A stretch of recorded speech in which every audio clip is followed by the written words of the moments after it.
Check out FlipsideGaming.com for all your gaming needs. Use the promo code HEROES to save 10% on all orders over $10 and support the channel at the same time. Hey there, it's John from Heroes and Legends, and welcome to part 1 of our 6-part Masters 25 full set review. Today we're going to look at all of the white cards and a few of the multicolor cards that you'll find in this set. First, I want to point out this is a limited set review. These are all reprints, and actually they're all very powerful cards. They're all very good in their own right. But we know what they can do in constructed formats, maybe with the exception of a few cards that are now being introduced to Pauper since they've been moved down to Common. But for the most part, we know what they do in Modern or Vintage or Legacy and so on.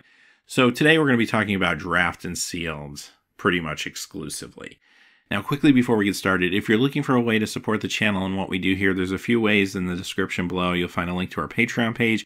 You'll also find a link to products on Amazon, including Masters 25. But anything you pick up on Amazon, once you go through that initial link, we'll get a small percentage for the channel. And then finally, Flipside Gaming still offering a promo code for our viewers. They have Masters 25 pre-orders, but they also have a large number of other products. And hopefully save yourself some cash with the promo code and support the channel at the same time. It's win-win.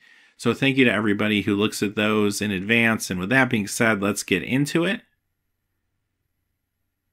And we're going to start off by talking about the archetypes that you might be interested in playing if you happen to be going into white in your sealed or draft pools. Now, these archetypes are more for draft, but it's important to know them as well for sealed because you are going to find synergies even in your sealed pools for some of these cards.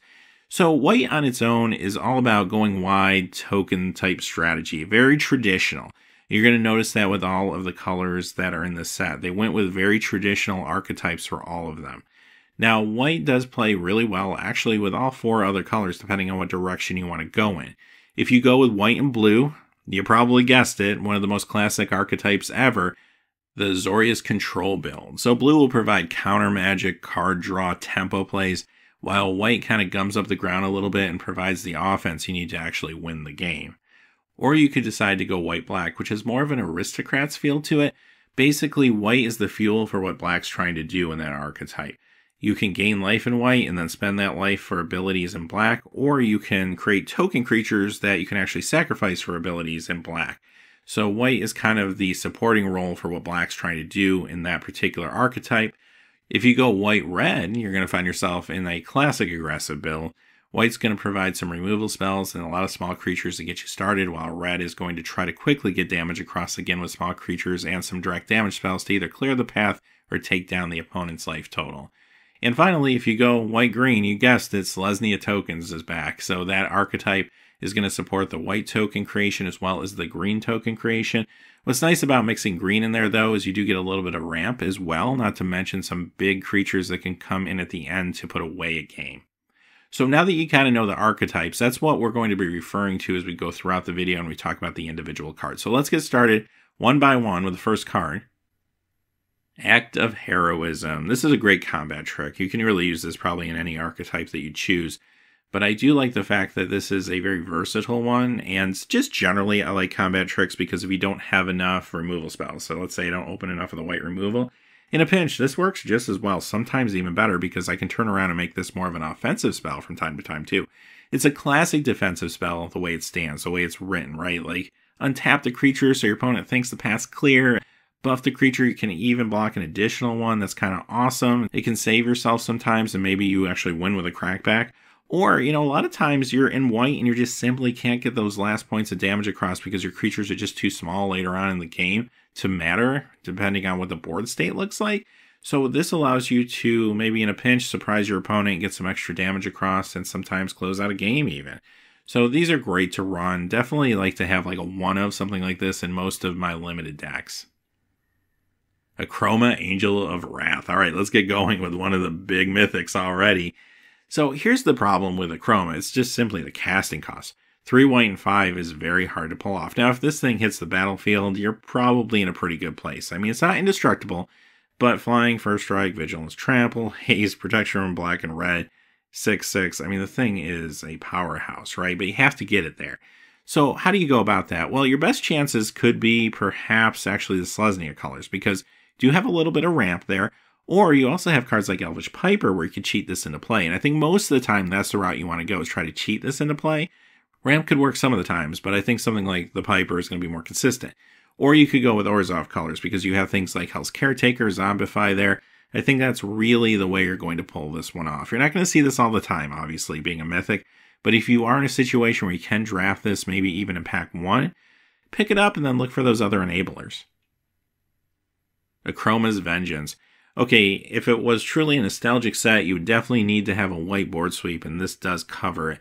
Some people might say, you know, Wrath of God feels a little more nostalgic, and I want to argue with that. It's probably true.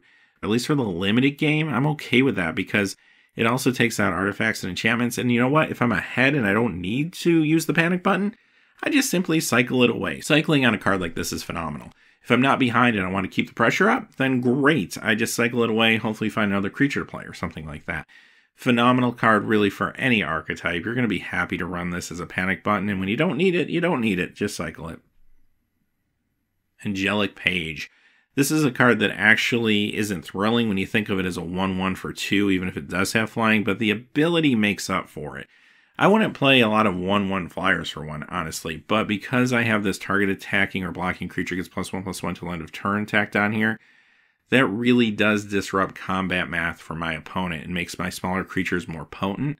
And because of that, I'm going to be happy to run some of these. It's uncommon. Maybe you grab a couple in a draft at times, but this is a nice complementary card to what you're trying to do. It's also a small creature with evasion on its own, which could play into your go wide strategy just anyway. Armageddon. All right, here's the other Mythic in white. They came pretty early before we even got out the A's. Now, the thing with Armageddon is it's reciprocal, so it hits you too, and it never feels good when you're behind and you draw Armageddon, but if you think you can get ahead quickly, this is definitely a card you'd be interested in playing. Probably Boros colors is what I'm thinking more than anything, because that's going to be the fastest deck. Dump your hand, get as many things out in the battlefield as you can, then maybe do a follow-up play with like a lightning bolt or something, and then run this out there and just blow up the lands and hopefully ride that to victory. That is what Armageddon's all about. The card's incredibly powerful in that circumstance, but again, not good if you're behind. So I would run it in certain builds. If my deck is slower though, and more methodical, for example, maybe mana really matters to me and I'm in an Azorius blue-white build, then I probably skip this. If I'm in green and I'm trying to build up more to some larger things, I'll probably skip this. Although ramp in green sometimes will work well with this, depending on what card pool you actually have. So just kind of know your deck a little bit. It's not going to be for every build, though.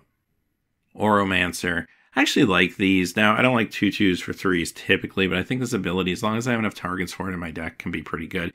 I usually don't love playing auras because they are a little risky, and even enchantments sometimes can be a little slow because many times they don't do anything when they enter the battlefield right away. You need to kind of set them up. But this mitigates that risk a little bit, because if they do get blown up before they really get to do anything, or that aura gets played on my creature and I get 2 for 1 or something like that, this does allow me to perhaps recur it later, and I feel a little bit better about that. So yeah, if you have enough targets for this, very, very runnable card in any archetype. Cloud Shift. This is actually an awesome spell. It's so cheap, just 1 white, instant speed, and it has so much versatility. There's a lot of great enters battlefield effects in this set. You can use this to exploit them a little bit, or you can be more straightforward and simply protect one of your creatures from a removal spell or something like that. Sometimes that will be very, very relevant. It doesn't work great with tokens, of course, which is maybe a tad awkward, but it doesn't matter because there's going to be so many great targets for this. I mean, look at Oromancer, we just looked at a second ago. You could flicker that and get another enchantment back from your graveyard, and that's just a really simple thing. There's even better interactions that we'll find as we go through the set review for sure. So always keep that in mind when you get this card in your pool. Check out all the other interactions that you could have in your deck, and I think you'll be pleasantly surprised. Congregate. Okay, I'm usually not a big fan of gain life spells, just generally, and I'm also not usually a huge fan of cards that are dependent on board state. This is both of those things, but I actually love this card. This card is really decent because it's an instant spell for 4 mana. You don't have to use it, especially if you're in Azorius colors. You can hold up your control magic, and then if your opponent doesn't do anything at their end step, you just play this and just gain life. And if you're going wide with a bunch of tokens, potentially you're gaining a lot of life here. Now, if you're behind, again, it's a bad draw. But sometimes this is going to be a big play for you, especially if you're up against an aggressive build like a red deck or something like that with a lot of direct damage and small creatures just beating you down in the early game. This is a great way to stabilize and sometimes just really break that archetype, quite honestly. Awesome card. If you don't main deck it for whatever reason, remember to bring it in against the aggro decks. Also, too, I should point out, it is target player gaining the life. Can't really think of a reason in limited you'll want your opponent to gain life, unless you maybe fall into a very lucky Triskaidekaphobia situation. Daren, King of Jeldor. This is actually a sweet card. It costs 6 for 3/3. That doesn't feel great.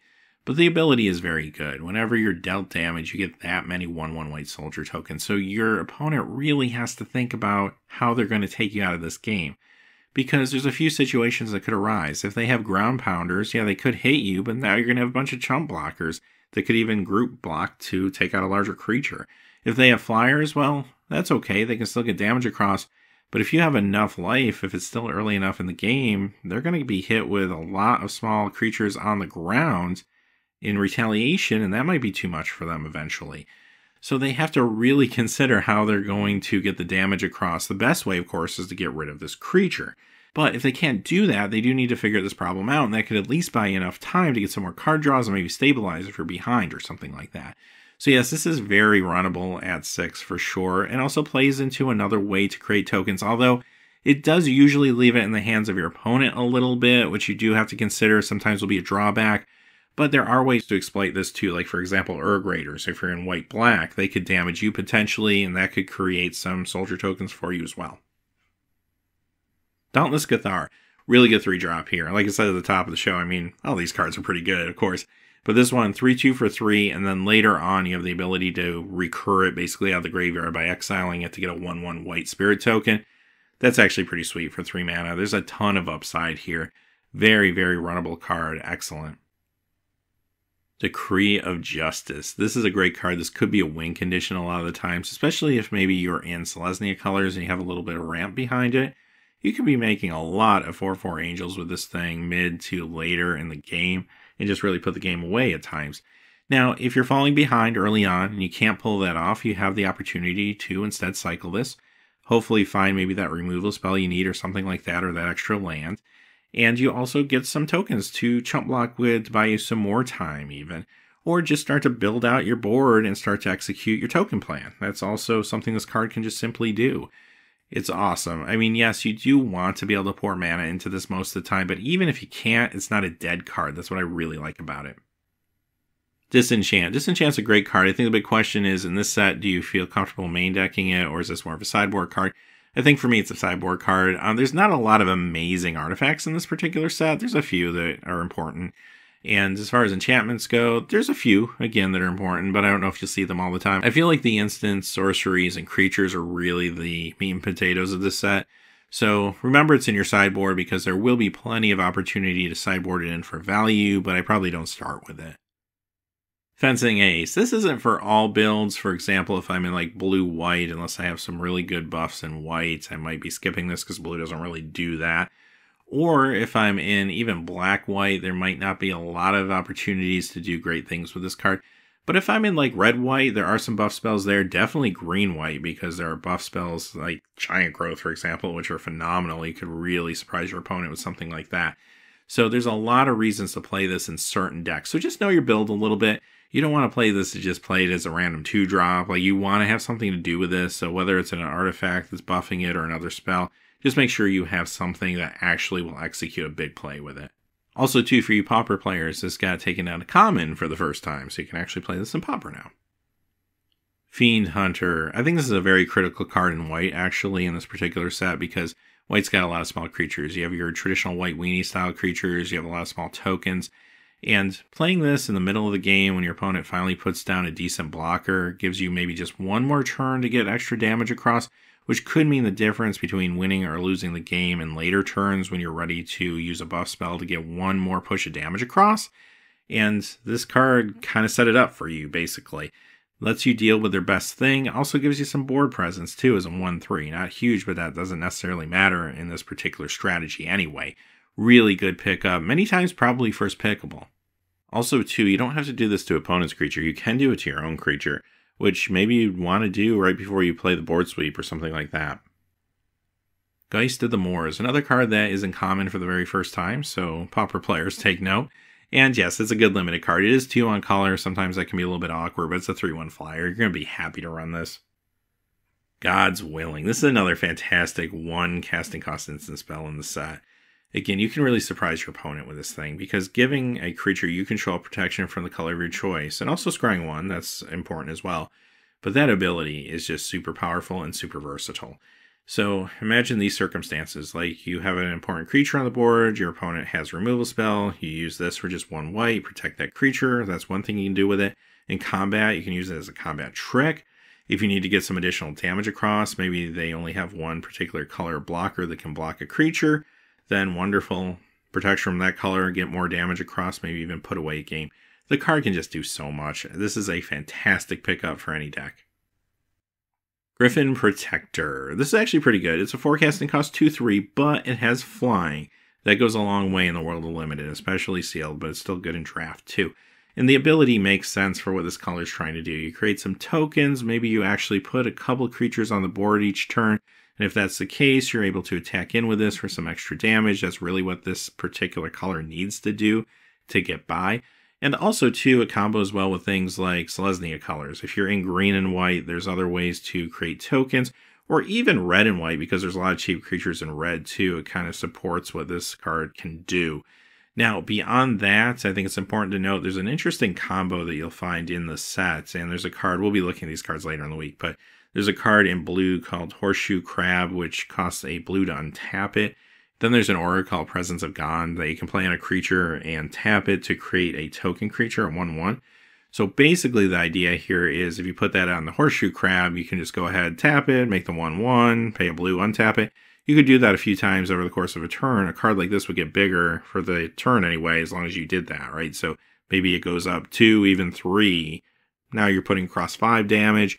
So there is that combo. Is it tough to pull off? Definitely. I mean, it's 3 different colors. It takes the perfect combination of cards. Your opponent has to not have disruption.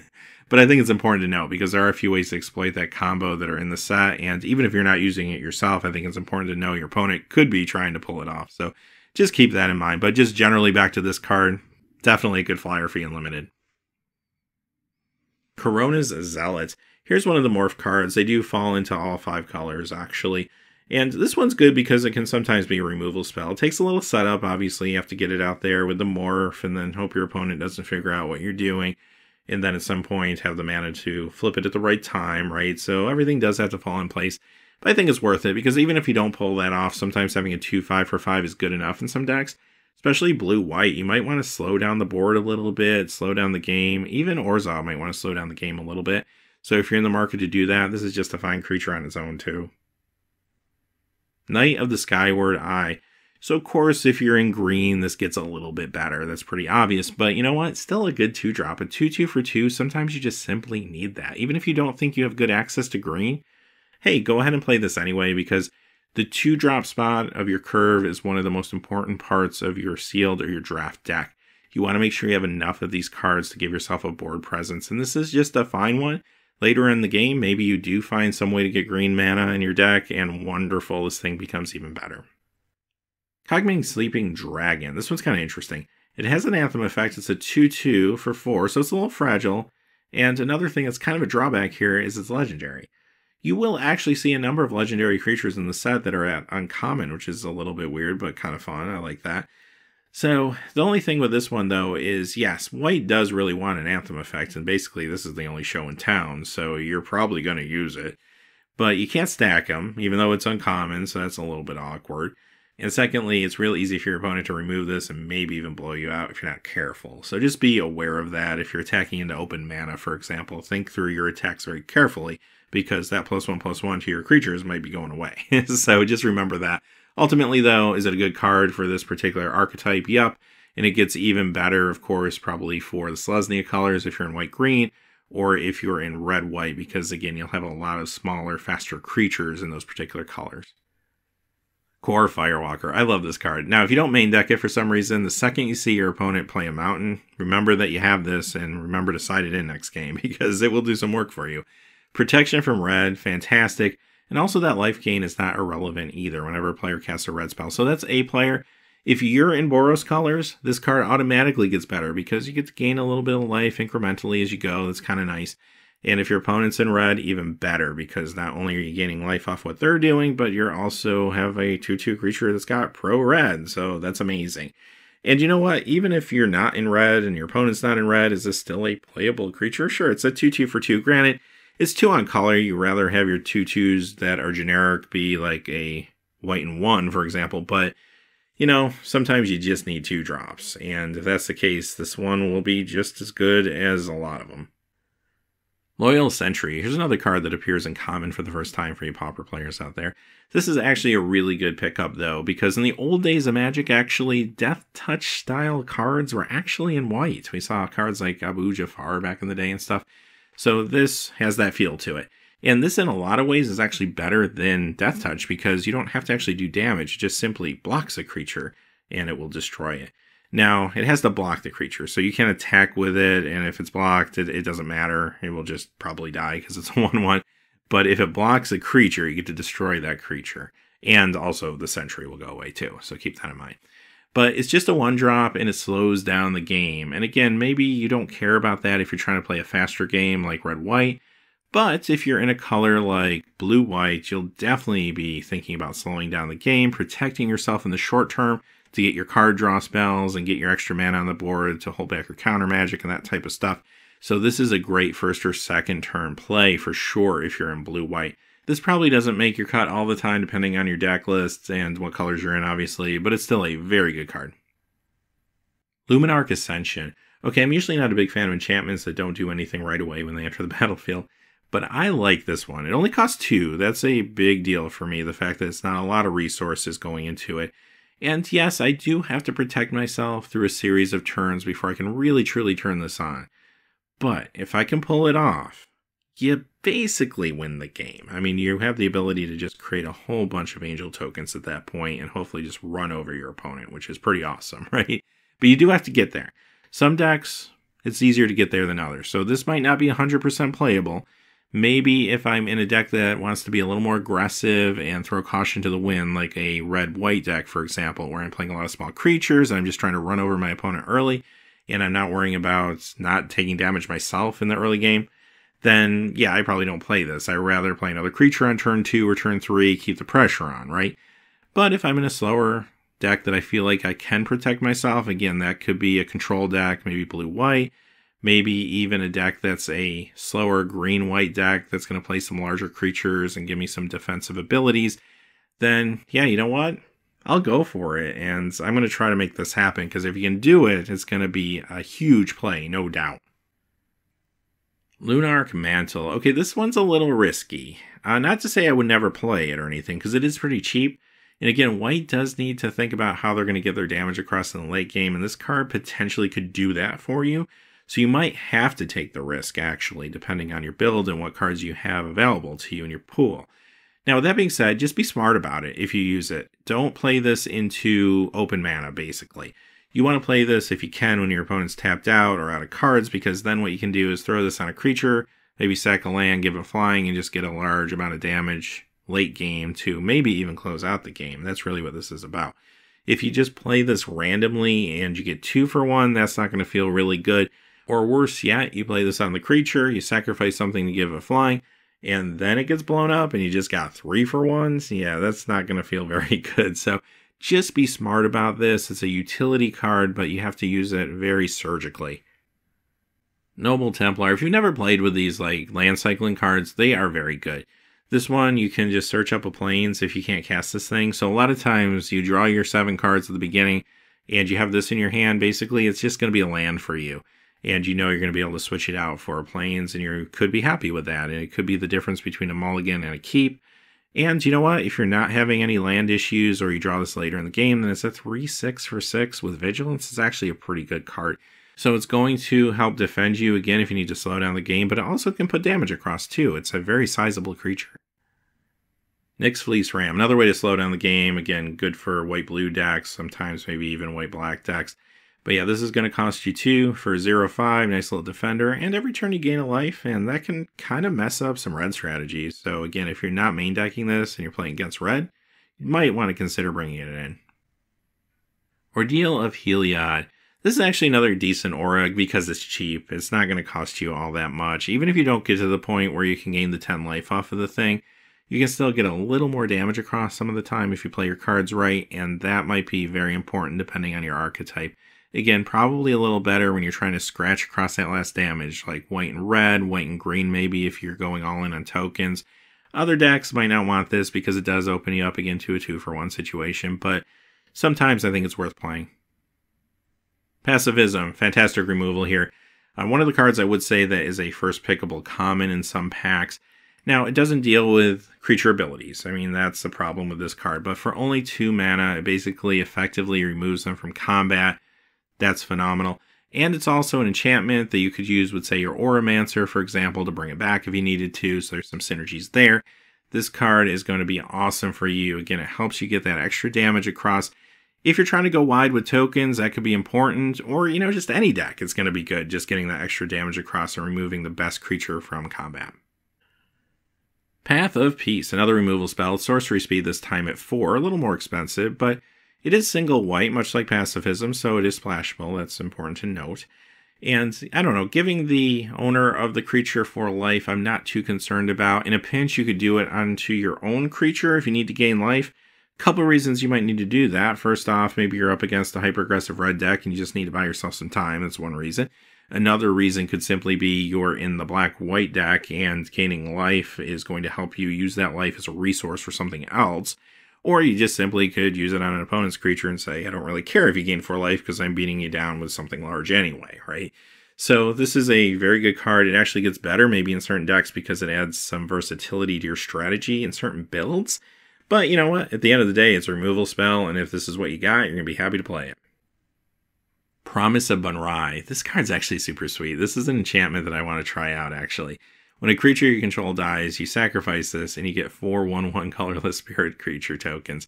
Now, they don't have flying like your spirit tokens that you're maybe used to from Lingering Souls or something like that, so keep that in mind. But still, you're going wide with some tokens, and that's not a bad thing for this color.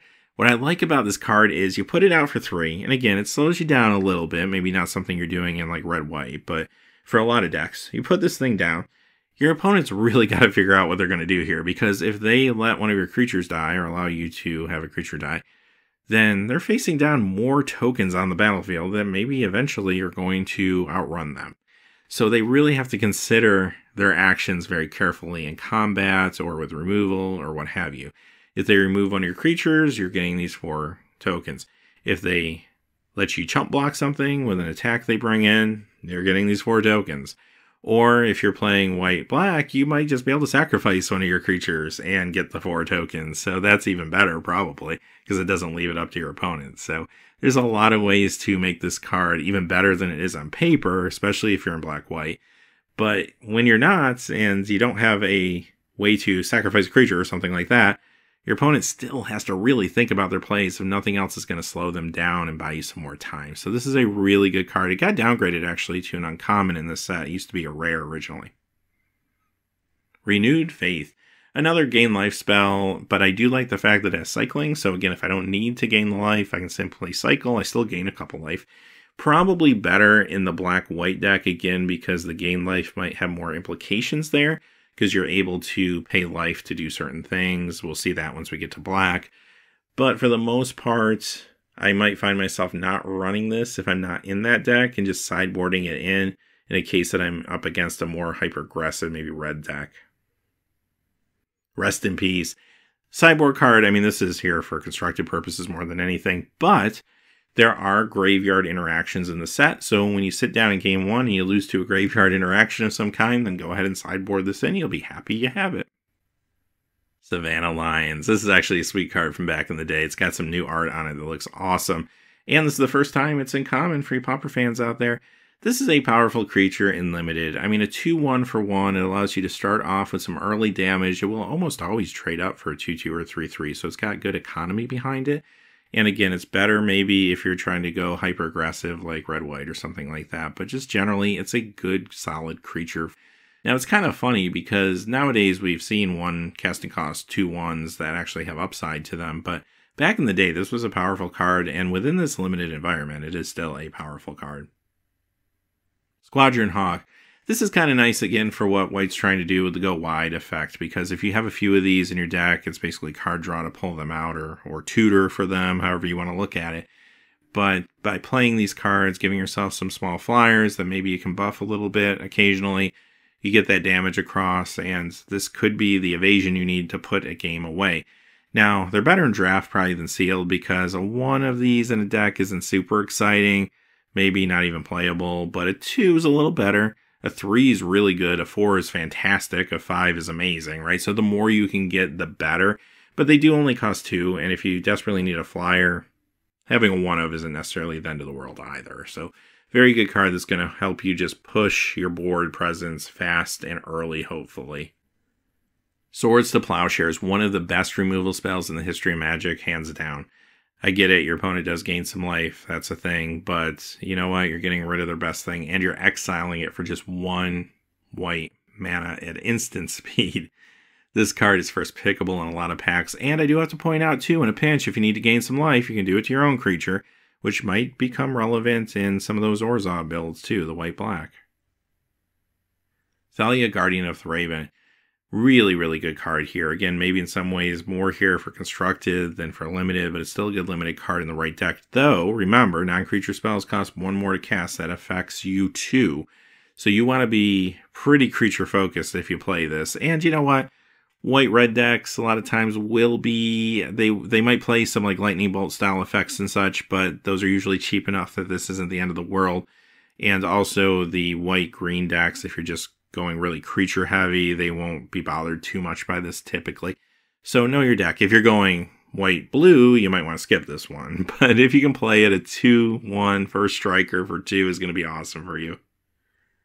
Herbis Protector. Now if you're keeping track, this is another card you can cloud shift, by the way, but if you just play it fairly, it's a 5/5 power toughness for 6, 4/4 of that in the air. That's actually kind of awesome. So you're getting 2 creatures, helps you go wide. One of those creatures is very significant. And you know what? Sometimes you just have the extra 1/1 to maybe sacrifice to something in that black-white deck or something along those lines, right? So very good pickup. It's going to be better maybe in some decks, but you know what? Who doesn't want a 4/4 flyer, even if you're paying 6 for it? Valor in Akros. Here's another card that gives you a buff when a creature enters the battlefield. So again, it could apply to that combo I talked about earlier. This time, whenever a creature enters the battlefield, though under your control, creatures you control get +1/+1, so everything. So this is one of the ways in the set to buff everything, which white is really going to be interested in doing. Even if it is just a +1/+1, that might be good enough later in the game if you can go wide enough, right? You don't even have to do anything tricky with this necessarily. But if you can get +2/+2 out of it, you're probably in a pretty good place most of the time. There are cards in other colors, of course, that can also buff your creatures, but if you're in white, this is already there for you. This could be a real good card. And this is probably best in the Selesnya decks, the green-white, as well as the Boros decks, the red-white, because they're going to be the most focused at putting creatures down as quickly as possible most of the time. White Mane Lion. Fantastic 2/2 for 2 here. A lot of upside. It does have a catch to it, though. Flash, first off, you can surprise your opponent with it. That's awesome. When it enters the battlefield, return a creature you control to its owner's hand. It is not a May, so you have to. So if you play this and you don't have another option, you just have to return this, unfortunately, right? So that's not good. Be careful about that. But you can use this to protect one of your own creatures. You can cloud shift this, perhaps, if it's on the battlefield and you need to protect something you control. So you can get an extra bounce effect out of it. And, you know, just simply, it's a 2/2 for 2. Again, it does have a little bit of a drawback that you have to be cognizant of. But most of the time, this will be very good for you. All right, let's move into a few of the multicolor spells, looking at the white-blue with Cloud Blazer. This card, I played in Kaladesh, actually had a lot of success with it. I like it. It's expensive on paper, a 2/2 for 5, but it has flying, you gain 2 life, and you draw 2 cards. That card draw is very important. And yet again, another card that works great with Cloud Shift, by the way, just saying is all. So this will be fantastic in Azorius decks. I mean, this is perfect for what those decks are trying to do, not just because of the casting cost, but because they're trying to work through their deck as quickly as possible. This will help you do that. Hannah Ship's Navigator, and this is a card you're not going to use probably a good portion of the time in Limited. The reason you would use this, I mean, it's more of a commander card than a sealed or draft card, but the reason you would think about using this is if you have a lot of artifacts and or enchantments that you'd be interested in maybe recurring.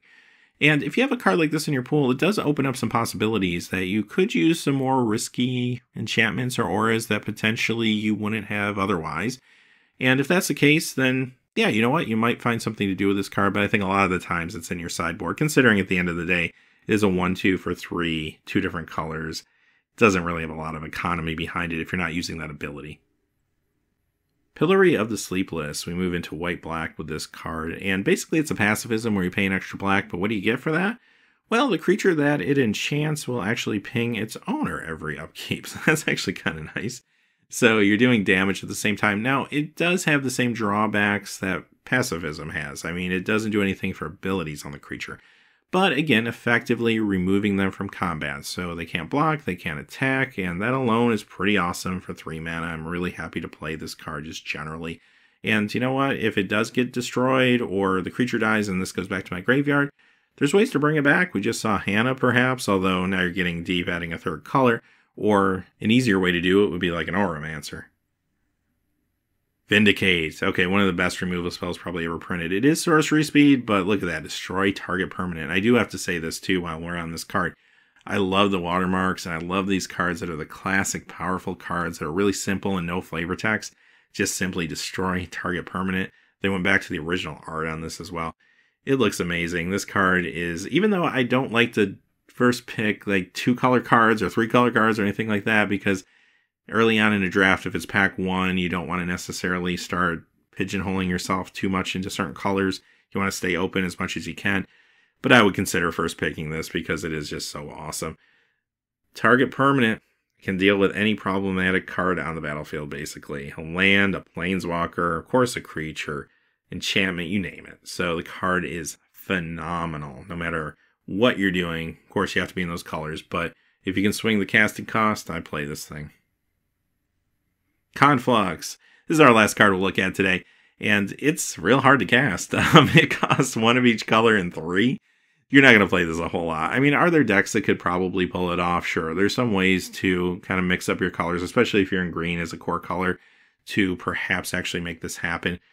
But it's just so expensive, even beyond the 1 of each color. Then you have to do another 3 beyond that, which means it's going to be a lot of resources to make this happen. And then, yeah, you get to tutor for a bunch of cards, perhaps, but you're not playing those cards. I mean, they're just going to your hands, so you're going to have to play them later on another turn or something, so it's not super fast either. I mean, tutors are awesome. This is a fantastic commander card, don't get me wrong, but I just think it's too hard to pull off in sealed or draft, honestly. All right, with that being said, that's part 1. We got to see all the white cards, some of the multicolor. We're going to be back on Sunday with part 2, where we look at the blue cards, and then we're going to move through the color pie throughout the week. Tomorrow, we'll be doing our market watch, so stay tuned for that. A lot of these cards have impacted the market, as you'll see. But until next time, hey, thanks for watching. Please remember to like and subscribe, and have a great day. Hey, thanks for watching. This video is made possible by the generous support of viewers like you on Patreon. Check out the description below for links to our Patreon page as well as our Amazon affiliate store, where a small percentage of all sales will also help support the channel. Finally, if you haven't had a chance yet to subscribe, hit that subscribe button so you don't miss any new videos on Heroes and Legends. Talk to you again soon, and have a great day.